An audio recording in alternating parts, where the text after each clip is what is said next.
Moin, ich bin Jördis Werder. Ich bin 2004 in Wilhelmshaven geboren. Ich wohne in Neenbroek und ich lebe in Plattdütsch-Sprook.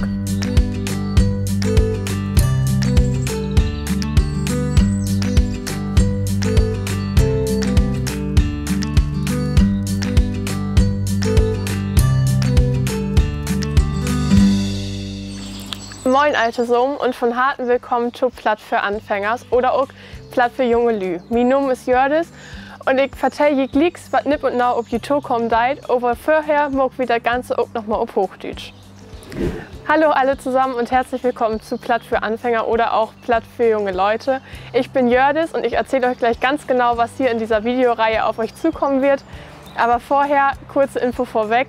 Ich werde gleich erstmal immer alles auf Plattdeutsch erzählen und dann nochmal auf Hochdeutsch, damit mich auch wirklich alle verstehen. In den anderen Videos kann das variieren. Da werde ich vielleicht auch mal erst auf Hochdeutsch reden, dann auf Plattdeutsch. Aber so ist sicher, dass alle mich auch wirklich verstehen. In diesem Video scheiße ich eins um das Thema Platt für Anfängers rein. Das heißt, wie kickt es an, wo Plattdeutsch überhaupt herkommt, wie kickt es die Grundlagen für das Platznacken an. Das schall aber nicht bloß wie die Grundlagen blieben.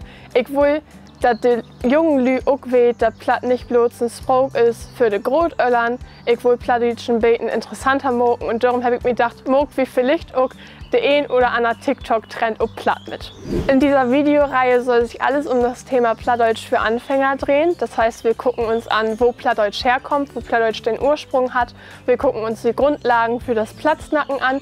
Es soll aber nicht nur bei den Grundlagen bleiben. Mir ist wichtig, dass wir auch gerade die jungen Leute ansprechen, also so typische Sachen machen, die junge Leute machen und das eben auf Plattdeutsch. Das bedeutet, wir gucken uns eventuell auch den ein oder anderen TikTok-Trend an und machen den dann auf Platt. Ich freue mich, dass das nun losgeht mit diesem Video und hoffe, dass dir das gefällt. Und nun wünsche ich euch ganz viel Spaß beim Ankicken. Ich freue mich, dass diese Videoreihe jetzt losgeht und hoffe, dass sie euch auch gefällt und wünsche euch jetzt ganz viel Spaß beim Angucken.